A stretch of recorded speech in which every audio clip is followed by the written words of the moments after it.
सन 2006 Rhonda Byrne नाम की एक ऑस्ट्रेलियन ऑथर ने एक बुक लॉन्च की, द सीक्रेट। ये बुक उस टाइम की बेस्ट सेलिंग बुक थी और लॉन्च करने के बाद इसकी 30 मिलियन से ज़्यादा कॉपीज सेल हो गई और 50 से भी ज़्यादा लैंग्वेजेस में इसको ट्रांसलेट किया गया। द सीक्रेट जब ये इतनी पॉपुलर बुक हुई तो आज ये जानना ज़रूरी है कि आखिर इस बुक में ऐसा क्या है। रोंडा बर्न ने अपनी इस बुक में दावा किया है कि उसने एक बहुत बड़े सीक्रेट को आउट कर दिया है, रिवील कर दिया है। वो सीक्रेट क्या है? वो सीक्रेट है लॉ ऑफ अट्रैक्शन, जिसके बारे में बहुत कम लोग जानते हैं, ऐसा कहना है रोंडा बर्न का। तो सबसे पहले ये जानते हैं कि आखिर ये लॉ आया कहां से और ये लॉ किसने बनाया। Suddenly out of the blue ये लॉ आखिर कहां से आ गया। तो सबसे पहले ये क्लियर कर देते हैं कि ये कोई नया लॉ नहीं है। एंशिएंट टाइम में जो फिलोसोफर, ऑथर और साइंटिस्ट वगैरह थे, उन्होंने ऐसे 12 लॉज आइडेंटिफाई किए थे जो इस यूनिवर्स को कंट्रोल करते हैं। उन 12 में से एक लॉ है लॉ ऑफ अट्रैक्शन। तो क्या है ये लॉ ऑफ अट्रैक्शन? किस चीज के बारे में बात करता है और क्यों लोग इसके लिए इतने ज्यादा एक्साइटेड है इसके बारे में सीखने के लिए, इसको समझने के लिए, और क्यों बाकी के 11 लॉज के ऊपर इतना फोकस नहीं है मगर इसी लॉ के ऊपर बहुत ज्यादा है। क्यों लोगों का झुकाव इस लॉ के ऊपर बहुत ज्यादा, आइए समझते हैं। तो दोस्तों, लॉ ऑफ अट्रैक्शन जो है वो अबेंडेंस के बारे में बात करता है, हेल्थ के बारे में बात करता है, वेल्थ के बारे में बात करता है, हैप्पीनेस के बारे में बात करता है, और यही सब चीजें हैं जो एक इंसान को चाहिए होती है जीने के लिए। तो इसीलिए यही वजह है कि इस लॉ ने सबका ध्यान अपनी तरफ बहुत ज्यादा खींचा है और लोग ज्यादा से ज्यादा इसको रिसर्च करना चाहते हैं, इसको स्टडी करना चाहते हैं, इसको समझना चाहते हैं। तो आइए बात करते हैं लॉ ऑफ अट्रैक्शन के बारे में। लॉ ऑफ अट्रैक्शन को समझने से पहले हमें समझना होगा इंसान के दिमागी स्ट्रक्चर को। हमारा जो दिमागी स्ट्रक्चर होता है वो किस तरीके का है, उसे समझना जरूरी है। तो दोस्तों, हमारा दिमाग जो है वो 2 पार्ट में डिवाइडेड है, एक कॉन्शियस माइंड, एक सबकॉन्शियस माइंड। कॉन्शियस माइंड ऐसा होता है जो हमारी डे टू डे लाइफ में जो हम अपने दिमाग का इस्तेमाल करते हैं वो कॉन्शियस माइंड है, जो रेगुलर फंक्शनिंग में रहता है। सबकॉन्शियस माइंड एक ऐसा दिमाग का हिस्सा है जहां पर बहुत ही लिमिटेड इंफॉर्मेशन पहुंचती है। इन दोनों के रोल भी डिफरेंट डिफरेंट है और इन दोनों की कैरेक्टरिस्टिक्स यानी कि विशेषता भी अलग अलग है। कॉन्शियस माइंड जो है वो सही और गलत का फैसला करता है हमारे लिए। यानी कि अगर हम कोई चीज़, जैसे हम रास्ते में चल रहे हैं और सामने अगर कोई गड्ढा नजर आ जाता है तो हमारा दिमाग उस इंफॉर्मेशन को प्रोसेस करता है कि आगे गड्ढा है, अगर तुम आगे गए तो तुम गिर जाओगे, तो वो तुम्हें अलर्ट करता है और तुम्हें गड्ढे तक पहुंचने से रोक देता है। ये रोल है कॉन्शियस माइंड का। On the country, subconscious mind में जो सही और गलत का फैसला करने की काबिलियत नहीं होती। मतलब वो ये नहीं देखता कि क्या चीज आपके लिए सही है और क्या गलत, वो सिर्फ इंस्ट्रक्शन फॉलो करता है। तो ये फर्क है कॉन्शियस और सबकॉन्शियस माइंड में। अब बात करते हैं अपने मेन टॉपिक के ऊपर, लॉ ऑफ अट्रैक्शन। तो द बुक द सीक्रेट के अंदर रोंडा बर्न ने यह कहा है कि लॉ ऑफ अट्रैक्शन इस तरीके से काम करता है कि इंसान जिस चीज के बारे में कंसिस्टेंटली सोचता है वो चीज उसको मिल जाती है, या वो पोजीशन वो पा लेता है, यानी वो जो चाहता है वो बन सकता है अगर वो कंसिस्टेंटली उसी के बारे में सोचता रहे। लॉ ऑफ अट्रैक्शन का जो कॉन्सेप्ट रोंडा बर्न ने जो अपनी बुक द सीक्रेट में बताया है वो 3 वर्ड्स के ऊपर बेस्ड है, आस्क, बिलीव एंड रिसीव। यानी कि सबसे पहले आपको उस चीज को मांगना है, सेकंड आपको उसमें बिलीव करना है कि वो चीज आपको मिल जाएगी, और थर्ड जब आप स्टेप 1 और 2 पूरी कर लेते हैं तो वो चीज आपको थर्ड स्टेज में मिल जाएगी, यानी कि रिसीव करना। ठीक है। तो बुक में ये बताया गया है कि लॉ ऑफ अट्रैक्शन कैसे काम करता है। लॉ ऑफ अट्रैक्शन के अंदर जैसा कि बताया गया है कि आप जो सोचते हो वो बन जाते हो। तो ये प्रोसेस स्टार्ट होता है आपकी सोच से। तो जैसे ही लॉ ऑफ अट्रैक्शन ये कहता है कि जैसे ही हम किसी के बारे में बहुत ज्यादा सोचते हैं, किसी चीज के बारे में या जो हम बनना चाहते हैं उसके बारे में बहुत ज्यादा सोचते हैं, और वो इंफॉर्मेशन अगर हमारे सबकॉन्शियस माइंड तक पहुंच जाती है तो सबकॉन्शियस माइंड इस इंफॉर्मेशन को यूनिवर्स को पास करता है, और यूनिवर्स आपके लिए उस चीज को क्रिएट करता है और फाइनली आपको दे देता है। यह है लॉ ऑफ अट्रैक्शन। अब देखा जाए तो इसमें बहुत सारी चीजें सोचने वाली है जो दिमाग में आती है इस लॉ को पढ़ने के बाद, इसको रिसर्च करने के बाद। नंबर 1 बात तो यह है कि सोचो और पाओ वाला कॉन्सेप्ट, कि आप सिर्फ सोचें और कैसे भी करके इस इंफॉर्मेशन को अपने सबकॉन्शियस माइंड में भेजें ताकि वो इस इंफॉर्मेशन को यूनिवर्स में भेज के वो चीज आपके लिए बनवा सके या हासिल कर सके। तो सबसे पहला सवाल तो ये होता है कि ये सोचने और मिलने के बीच की कड़ियां क्या है। यानी कि वो चीज बनेगी कैसे, वो चीज होगी कैसे, ये डिफाइंड नहीं है। दूसरा डाउट जो आता है कि बार बार यहां पे एक वर्ड का यूज किया जाता है, यूनिवर्स। आप ऐसा सोचो यूनिवर्स आपके लिए ये कर देगा, आप ऐसा सोचो यूनिवर्स आपके लिए ये कर देगा। ये यूनिवर्स आखिर कौन है या क्या है, ये चीज इस बुक के अंदर डिफाइन नहीं की हुई है। एक और इसकी क्रिटिक्स आती है, वो ये है कि क्योंकि इस लॉ ऑफ अट्रैक्शन को काम करने के लिए ये एक जरूरी शर्त है कि इंफॉर्मेशन आपके सबकॉन्शियस माइंड में फ्लो हो। और जैसा कि हमने अपने वीडियो के शुरू में बताया कि सबकॉन्शियस माइंड सही और गलत के बीच में फैसला नहीं कर सकता। और ये बात ये बुक भी कंफर्म करती है कि आप जो चाहेंगे वो आपको मिल जाएगा, चाहे वो आपके लिए अच्छा हो या बुरा हो। क्योंकि एक शर्त तो यह है कि ये सबकॉन्शियस माइंड के थ्रू जाएगी। दूसरा, सबकॉन्शियस माइंड खुद की कैरेक्टरिस्टिक्स है कि वो सही और गलत में फैसला नहीं कर सकता। तो यानी कि आप अच्छा सोचोगे तो वो भी आपको मिल जाएगा, आप बुरा सोचोगे तो भी वो आपको मिल जाएगा। तो ये कुछ पॉइंट्स है जो उसमें क्लियर करने की जरूरत है अभी भी। तो अब हम बात करते हैं कि ये जो लॉ ऑफ अट्रैक्शन है वो किस तरीके से काम करता है। इसके लिए जरूरी होता है मैनिफेस्टेशन। मैनिफेस्टेशन क्या होता है? मैनिफेस्टेशन एक प्रोसेस है, एक सोच का प्रोसेस है। जिस सोच की हम बात करें कि आप सोचो और पाओ, तो उस सोच का प्रोसेस को मैनिफेस्टेशन कहते हैं। ये प्रोसेस स्टार्ट होता है इटसेल्फ सोचने से और कंप्लीट होता है जब वो चीज आपको मिल जाती है या आप वो बन जाते हो। फॉर एग्जाम्पल, आपका एक ड्रीम है कि आप एक कामयाब डॉक्टर बनना चाहते हैं। तो अभी तो आपने मेडिकल कॉलेज में एडमिशन भी नहीं लिया, ठीक है, फिर भी आप ये यूनिवर्स से मांगते हो कि आप एक डॉक्टर बनना चाहते हो। फिर दूसरा, आप ये बिलीव करते हो कि आप बन जाओगे, और फाइनली एक दिन ऐसा आएगा कि आप डॉक्टर बन जाओगे अगर आपकी ये सोच आपके सबकॉन्शियस माइंड में फ्लो कर गई और सबकॉन्शियस माइंड से यूनिवर्स में चली गई। यही कहना है इस लॉ का। दूसरा एक एग्जांपल लेते हैं, जैसे आप जो है कोई एक मर्सिडीज बेंज खरीदना चाहते हैं, एक ब्लैक कलर की मर्सिडीज बेंज के मालिक बनना चाहते हैं। तो आप कंसिस्टेंटली उसके बारे में सोचते रहेंगे, वो इंफॉर्मेशन आपके सबकॉन्शियस माइंड में जाएगी, फिर यूनिवर्स में जाएगी, और एक दिन आप मर्सिडीज बेंज के मालिक बन जाओगे। तो ये है पूरा लॉ ऑफ अट्रैक्शन। यानी कि जो चीज के बारे में आप कंसिस्टेंटली सोचते हो, उस चीज को आप अपनी तरफ अट्रैक्ट करते हो। इसीलिए इसका नाम है लॉ ऑफ अट्रैक्शन। ज्यादा हम गहनता से किसी भी चीज के बारे में बहुत ज्यादा सोचते हैं तो उसका असर ये होता है कि वो इंफॉर्मेशन हमारे सबकॉन्शियस माइंड में जाती है और वो चीज हमें फाइनली मिल जाती है। यानी कि हम जिस चीज को सोचते हैं उसको हम अट्रैक्ट करते हैं। तो ये कहना कि ये कोई ऑल टुगेदर एक नई चीज है, मुझे ऐसा लगता नहीं है। क्योंकि हमारे टाइम में भी इवन हमारे बुजुर्ग कहते थे कि जैसी नीयत वैसी बरकत, या फिर जैसी भावना वैसा भाग्य। तो ये तो हमारे यहां भी बुजुर्ग काफी सालों से कहते हुए आ रहे हैं। तो आपकी सोच ही आपका फ्यूचर डिसाइड करती है, यही कहना है इस लॉ ऑफ अट्रैक्शन का। तो आपकी सोच में यह ध्यान रखना होना चाहिए कि वो पॉजिटिव होनी चाहिए, नेगेटिव नहीं होनी चाहिए, अदरवाइज आप नेगेटिव चीजों को अट्रैक्ट करेंगे। अच्छा, अब आगे बढ़ते हैं इस बुक में कि इस बुक के अंदर मैनिफेस्टेशन की कुछ टेक्निक बताई हुई है कि आप किस किस तरीके से मैनिफेस्ट कर सकते हैं। तो नंबर 1 है विजुअलाइजेशन। विजुअलाइजेशन का मतलब ये होता है कि आप, जैसे मैंने पहले एग्जांपल दिया था डॉक्टर का, कि आप एक डॉक्टर बनना चाहते हैं, तो आपने अभी तक मेडिकल कॉलेज में एडमिशन भी नहीं लिया, मगर आपको ये मानकर चलना है कि आप डॉक्टर बन गए हैं।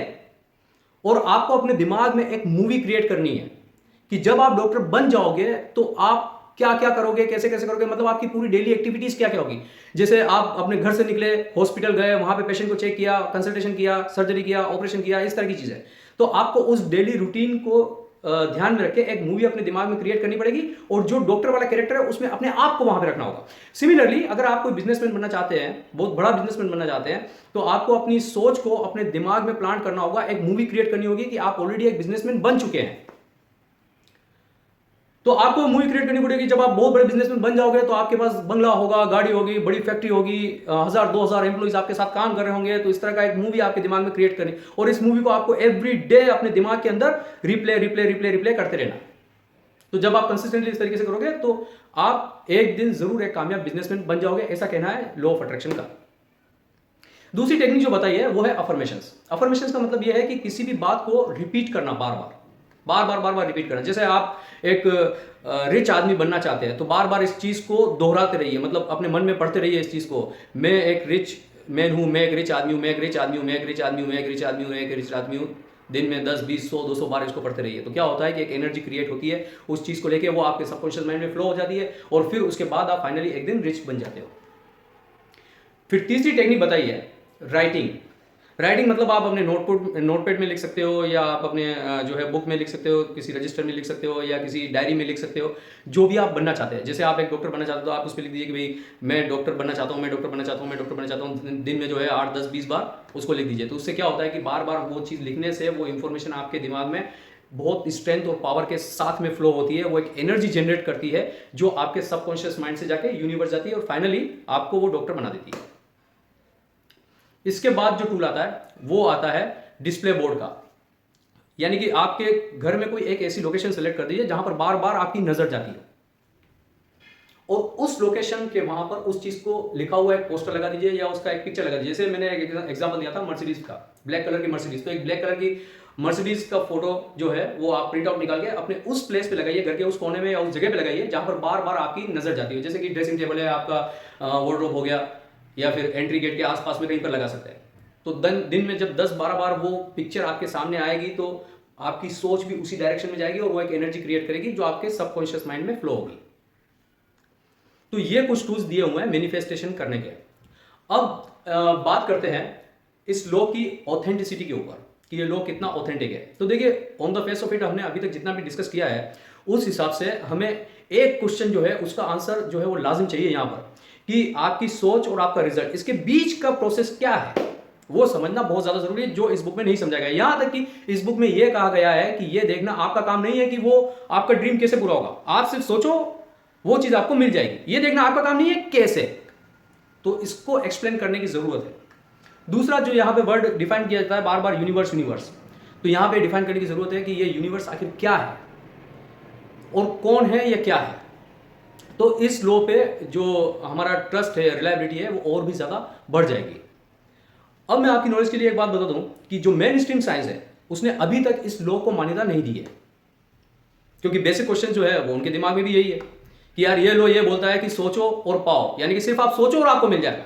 ये लॉ एक्शन के बारे में बात नहीं करता कि आपको उस डायरेक्शन में काम भी करना है, ये उसके बारे में बात नहीं करता। अगर ये भी बोलता है कि नहीं आपको उस डायरेक्शन में काम भी करना है तो इसको ऑथेंटिकेट करने में कोई प्रॉब्लम नहीं है। जाहिर सी बात है आप काम करोगे तो रिजल्ट तो आएगा ही उसका, बट ये काम करने के बारे में साइलेंट है। इसीलिए ज्यादा से ज्यादा लोगों का ध्यान अपनी तरफ खींचता है कि सिर्फ सोचो और वो आपको मिल जाएगी। अच्छा, मेन स्ट्रीम साइंस ने तो अभी तक इसको मान्यता दी नहीं है। अब इस पे रिसर्च अभी भी चल रहा है और ये कब इसको मान्यता देंगे या कितनी मान्यता देंगे ये तो आने वाला वक्त ही बताएगा। अब मैं कुछ अपने लाइफ इंस्टेंसेस आपके साथ शेयर करता हूं जो मैंने ऑब्जर्व किया या मैंने प्रैक्टिकल लाइफ में इसको एक्सपेरिमेंट किया, यूं कह सकते हैं। तो मुझे भी थोड़ा अजीब लगा जब मैंने पहली बार ये लॉ पढ़ा कि आप सोचेंगे और आप पॉजिटिवली सोचेंगे किसी चीज के बारे में बार बार तो आप उस चीज को अट्रैक्ट करेंगे। अट्रैक्ट मतलब लॉ ऑफ अट्रैक्शन, इसीलिए इसका नाम लॉ ऑफ अट्रैक्शन है। तो आप उस चीज को अट्रैक्ट करेंगे और एक दिन फाइनली वो चीज आपको मिल जाएगी। तो मेरे दिमाग में भी यही सवाल बार बार आता है कि भाई बिना कुछ किए करे हुए वो चीज आपको कैसे मिल सकती है। एक एग्जांपल यहाँ पे जैसे डिस्कस कर लेते हैं कि जैसे कोई आदमी चाहता है कि 1 महीने के अंदर वो करोड़पति हो जाए, तो क्या तरीके हो सकते हैं उसके करोड़पति होने के। या तो उसका बिजनेस होना चाहिए, तो वो एक होप रखे कि यार कोई बहुत बड़ी डील क्रैक हो जाएगी, या फिर उसका जॉब होना चाहिए तो वो एक्सपेक्ट करेगी कोई बहुत बड़ा प्रमोशन या बोनस मिल जाएगा, या फिर ये है कि उसका कोई ऐसा इन्वेस्टमेंट हो जिसमें वो होप रखे कि ये सडनली बूस्ट कर जाएगा और वो करोड़पति हो जाएगा, और या फिर वो कोई लॉटरी की टिकट खरीदे और ये उम्मीद रखे कि वो लॉटरी की टिकट एक दिन उसको खुल जाएगी और वो करोड़पति हो जाएगा। मगर सोचिए कि अगर किसी इंसान ने इन चारों में से कोई भी काम नहीं किया है, ना तो वो एक बिजनेसमैन है, ना उसके पास कोई जॉब है, ना उसने कोई इन्वेस्टमेंट किया है, और ना ही उसने कोई लॉटरी का टिकट खरीदा है, मगर उसने सिर्फ सोचा है कि मैं करोड़पति बन जाऊंगा, तो ये बहुत ही ज्यादा डाउटफुल है कि वो करोड़पति कैसे बन सकता है। भाई ये 4 जरिए हो सकते हैं करोड़पति बनने के, अब इन चारों में से कुछ भी उसके पास नहीं है तो ये कैसे मुमकिन है। क्या ऐसा होगा कि आसमान से कोई 1 करोड़ उड़ के आएगा और उसके सामने आके और कोई ला के रख देगा? क्या इस चीज में बिलीव करना इतना आसान है? तो यहां पर अगर डाउट की बात करें तो डेफिनेटली ये लो बहुत सारे डाउट क्रिएट करता है जो अभी तक क्लियर नहीं है। बहुत सारे अनएक्सप्लेन्ड टॉपिक है इसके अंदर जिसको एक्सप्लेन करने की जरूरत है, मगर इसके बावजूद भी मैं ये कहना चाहूंगा कि ये पूरी तरीके से इसको खारिज नहीं किया जा सकता। देखिए, मैं ये मान के चलता हूं कि जब आपकी सोच पावरफुल है किसी काम को करने के लिए, किसी मकसद को हासिल करने के लिए, तो समझिए आपका 50% काम तो वैसे भी हो जाता है, क्योंकि यही सोच आपको मोटिवेट करती है एक्शन लेने के लिए। आप भले ही एक्शन को नजरअंदाज कर दें और जब आपको वो चीज मिल जाती है तो आप ये सोचेंगे क्योंकि मैंने सोचा इसलिए मुझे ये मिल गया, भले ही आप उसको नजरअंदाज करें, मगर आप जब एक एक स्टेप को रिव्यू करेंगे ध्यान से तो आपको पता चलेगा कि ये सिर्फ बात सोचने की नहीं थी, इसमें आपके एक्शंस भी इन्वॉल्व थे। तो आपने जो पिछले 2 साल, 4 साल, 5 साल में मेहनत की उसकी वजह से आज आप एक कामयाब बिजनेसमैन हैं। कुछ इंस्टेंस ऐसे होते हैं कि जहां हमारी सोच इंपैक्ट करती है प्रैक्टिकल सिचुएशन में, और वो प्रैक्टिकली हम ऑब्जर्व करते हैं ऐसा हो रहा है। यानी कि मैंने खुद ये एक्सपेरिमेंट करके देखा है कि समटाइम्स क्या होता है कि मैं किसी क्राउडेड प्लेस में जाता हूं, किसी क्राउडेड पार्किंग प्लेस में जाता हूं, तो दिमाग में हम लोग क्या जो मेंटेलिटी लेके चलते हैं, अरे यार वहां पर तो बहुत ज्यादा क्राउड होगा, वहां पे तो पार्किंग मिलनी बहुत ही मुश्किल है, मतलब क्लोज टू इम्पॉसिबल है, कहीं आसपास में पार्किंग देखनी पड़ेगी, अरे बहुत मगजमारी, कौन जाएगा उधर। तो मैंने एक दो बार ये ट्राई किया कि क्यों ना इस बार सोच को थोड़ा चेंज करके देखे क्या होता है। तो मैं घर से निकला तो इस मेंटेलिटी के साथ में निकला कि आज मुझे पार्किंग बहुत ही इजीली मिलेगी, मैं जाऊंगा और बस मेरे लिए खाली जगह तैयार होगी वहां पर। तो 2-4 बार ऐसा हकीकत में हुआ, ऐसा प्लेस जहां पर आपको आधा 1 घंटा वेटिंग करने के बाद भी पार्किंग नहीं मिलती है यूजुअली, मैं जब वहां पर गया तो ऑलरेडी एक स्लॉट मुझे खाली मिलता है।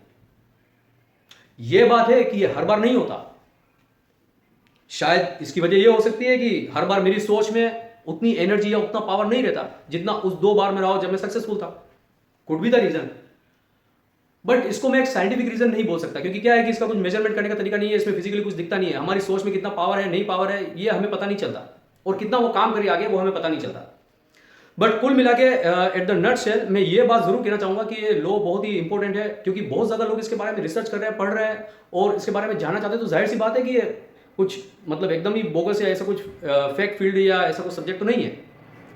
डेफिनेटली इसमें कुछ ना कुछ तो जरूर है, बट इसके कुछ चीजें हैं जो अभी तक जो है आउट नहीं हुई है, या अभी तक इसको रिकॉग्नाइज नहीं किया गया, या अभी तक इसको डिस्कवर नहीं किया गया।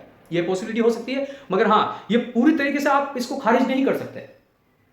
खास तौर पे मैं इसलिए एडवाइस करता हूं इस लॉ को पढ़ने और उसको समझने के लिए कि चाहे ये लॉ अपने ट्रू स्पिरिट में काम करे या ना करे, कि खाली आप सोचो और वो बन जाओ या वो चीज आपको हासिल हो जाए, तब भी ये लॉ आपके अंदर एक पॉजिटिव एनर्जी को जनरेट करता है, और वो चीज बहुत ज्यादा इंपॉर्टेंट है, क्योंकि वही पॉजिटिव एनर्जी आपको एक्शन लेने के लिए मोटिवेट करती है। जब आप उस एनर्जी के अकॉर्डिंग एक्शन लेते हो तो फाइनली आपको वो चीज मिल जाती है या वो आप बन जाते हो। कुछ लोगों को यह भी डाउट होता है कि यार ये क्या बात हुई, सोचो और वो बात, अगर मैं सोचता हूं कि यार 1 हफ्ते के अंदर मैं चांद पे पहुंच जाऊं तो ये कैसे मुमकिन है, मैं तो कोई एस्ट्रोनॉट भी नहीं हूं, ना मैं नासा में काम करता हूं, ना मेरे पास कोई रॉकेट है, मैं कैसे पहुंच जाऊंगा चांद पे। तो definitely there are certain impossible activities, जो मेरा मानना है कि आप उसके बारे में सोचना, मतलब सोच का मतलब ये है यहां पर, हालांकि बुक में इस तरह का कोई एक्सप्लेनेशन नहीं है, मगर ये एक्सप्लेनेशन मैं अपनी तरफ से दे रहा हूं। सोच का मतलब ये है कि एटलीस्ट वो चीजें आपकी रीच में होनी चाहिए, यानी कि उस काम के होने की पॉसिबिलिटी होनी चाहिए। तभी मेन चीज जरूरी है कि वो पॉसिबिलिटी होनी चाहिए, तभी वो जो है जो प्रैक्टिकल लाइफ में वो चीज आपको मिल सकती है, वो आप बन सकते हो। अब आप ऑलरेडी जो है वो डॉक्टर हैं और आप भी चाहते हैं कि यार मैं 6 महीने के अंदर एस्ट्रोनॉट बन जाऊं, तो वो तो पॉसिबल नहीं है, तो आप कैसे उसके बारे में सोचेंगे।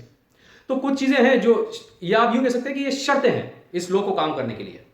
तो इस तरह की चीजों को ध्यान में रख के डेफिनेटली हम इस लॉ से काफी ज्यादा फायदा उठा सकते हैं। मेरा मेन मकसद जो है बताने का वो अभी भी यही है इसका, कि और कुछ या करे या ना करे, मगर आपके अंदर एक पॉजिटिव एनर्जी को इतना ज्यादा डेवलप कर देता है कि आप उस लक्ष्य को हासिल करने के लिए अपने दिन रात एक कर देते हैं, और इसी वजह से आपको सक्सेस मिलती है। तो हम भी इस लॉ को पढ़ रहे हैं, बहुत सारे लोग इस लॉ को पढ़ रहे हैं, अभी भी इसको समझने की कोशिश कर रहे हैं, इसके अंदर के इनसाइट को समझने की कोशिश कर रहे हैं, और होपफुली फ्यूचर में इसमें और भी ज्यादा क्लैरिफिकेशंस आगे आएंगे, और हमारे लिए ये एक वैल्यू एडिशन होगा। अगर इस बारे में कोई भी और अपडेट आता है तो हम आपको जरूर इंफॉर्म करेंगे, और लॉ ऑफ अट्रैक्शन से जुड़ी और दूसरी जो चीजें हैं, या और जो दूसरे ऑथर्स या साइंटिस्ट क्या बोलते हैं, इसके लिए हम और सेपरेट वीडियो आपके साथ शेयर करेंगे। उम्मीद करता हूं कि वीडियो आपको पसंद आया होगा। चैनल को सब्सक्राइब नहीं किया हो तो प्लीज सब्सक्राइब कर लीजिए, वीडियो को लाइक कर दीजिए, और जितना हो सके इसको शेयर करिए, ताकि ज्यादा से ज्यादा लोगों तक ये basic information law of attraction के बारे में पहुंच सके। Thank you so much for watching and good bye for now.